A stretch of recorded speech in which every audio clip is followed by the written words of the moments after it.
కాలయోగం YouTube channel వీక్షకులకు స్వాగతం. సింహరాశివారు సహజంగానే సింహంలాంటి ధైర్యం, ఆత్మవిశ్వాసం కలవారు. కాని ప్రస్తుతం మీ గ్రహస్థితి ఒక రకమైన చదరంగం ఆడుతోంది. ఒకవైపు అష్టమశని మిమ్మల్ని పరీక్షిస్తుంటే, మరోవైపు ఆరో ఇంట్లో ఉన్న కుజుడు మీకు అజేయమైన శక్తినిస్తున్నాడు. అంటే సమస్యలు వస్తాయి, కాని వాటిని ఎదుర్కొనే మొండి ధైర్యం కూడా మీలోనే ఉంది. పూర్తి వివరాలు తెలుసుకునే ముందు కింద కామెంట్ బాక్స్లో మీ ఇష్టదైవం పేరును టైప్ చేయండి. అలాగే ఈ వీడియోని లైక్ చేసి తప్పకుండా హైప్ కూడా ఇవ్వండి. మీరు చేసే ఈ చిన్న పని మాకు ఎంతో ప్రోత్సాహాన్నిస్తుంది. ఇక ఈ వీడియో చివర్లో నేను చెప్పబోయే అతి ముఖ్యమైన సూచనలు తప్పకుండా పాటించండి. ఈ వారం మీ ఆర్థిక స్థితి మిశ్రమంగా కనిపిస్తోంది. 11వ ఇంట్లో ఉన్న గురువు మీకు శ్రీరామ రక్ష.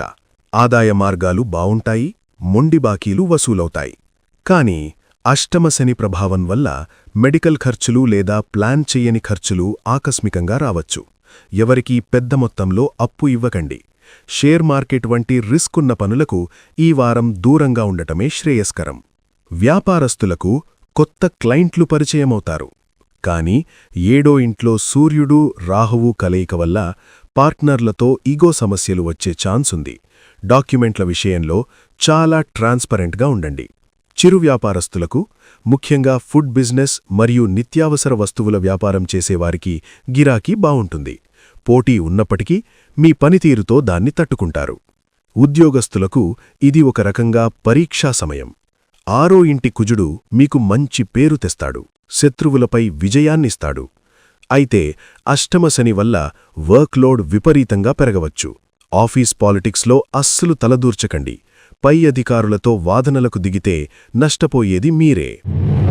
పోటీ పరీక్షలకు సిద్ధమవుతున్న విద్యార్థులకు ఇది అద్భుతమైన సమయం. అయితే స్నేహితుల వల్ల టైం వేస్ట్ కాకుండా చూసుకోండి. గృహిణులకు ఇంట్లో శుభకార్యాల చర్చలు జరుగుతాయి. కాని జీవిత భాగస్వామితో చిన్నపాటి మనస్పర్ధలు రావచ్చు. లగ్నకేతువు వల్ల కలిగే మానసిక ఆందోళనను ప్రశాంతతతో జయించండి. పెళ్లి ప్రయత్నాల్లో ఉన్నవారికి సంబంధాలు వస్తాయి, కాని అవి ఒక కొలిక్కి రావడానికి సమయం పడుతుంది. అవతలివారి గురించి పూర్తి విచారణ చేయకుండా ముందడుగు ఏకండి. ప్రేమికుల మధ్య అపార్థాలు వచ్చే అవకాశముంది. మీ ఆధిపత్య ధోరణిని కాస్త తగ్గించుకోవడం మంచిది. ఈ వారం మీ శారీరక రోగనిరోధక శక్తి బాగుంటుంది. కాని అష్టమశని మరియు లగ్నకేతువు ప్రభావం వల్ల కాళ్లనొప్పులు, నడుంనొప్పి లేదా గ్యాస్ ట్రబుల్ వంటి సమస్యలు చికాకు పెడతాయి. ముఖ్యంగా మానసిక స్థితిలో ఒక రకమైన తెలియని భయం ఉండవచ్చు. సరైన నిద్ర లేకపోవడం వల్ల నీరసంగా అనిపిస్తుంది. అప్రమత్తంగా ఉండాల్సిన రోజులు ఫిబ్రవరి 27 మరియు 28. ఈ 2 రోజులు: 1. దూర ప్రయాణాలు వీలైతే వాయిదా వేసుకోండి. 2. ఆర్థిక విషయాల్లో ఎవరినీ నమ్మవద్దు. 3. వాహనం నడిపేటప్పుడు, రోడ్డు దాటేటప్పుడు ఈ వారం మొత్తం డబల్ కాషన్ అవసరం. ఇది అష్టమశని ఇచ్చే హెచ్చరిక.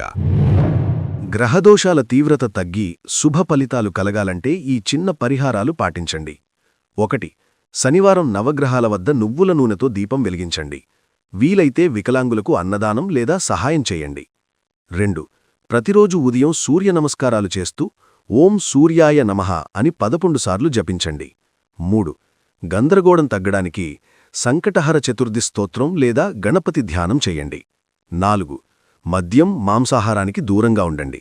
ప్రతిరోజు కనీసం 10 నిమిషాలు ప్రాణాయామం చేయడం వల్ల మానసిక ప్రశాంతత లభిస్తుంది. మిత్రులారా, గ్రహాలు మనకు దిశను చూపిస్తాయి, కానీ కష్టపడటం మన బాధ్యత.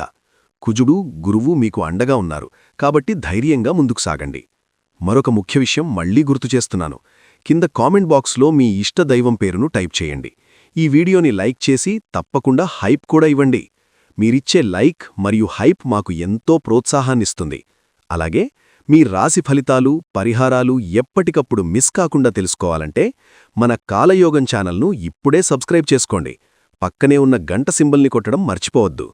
లోకా సమస్తా సుఖినో భవంతు.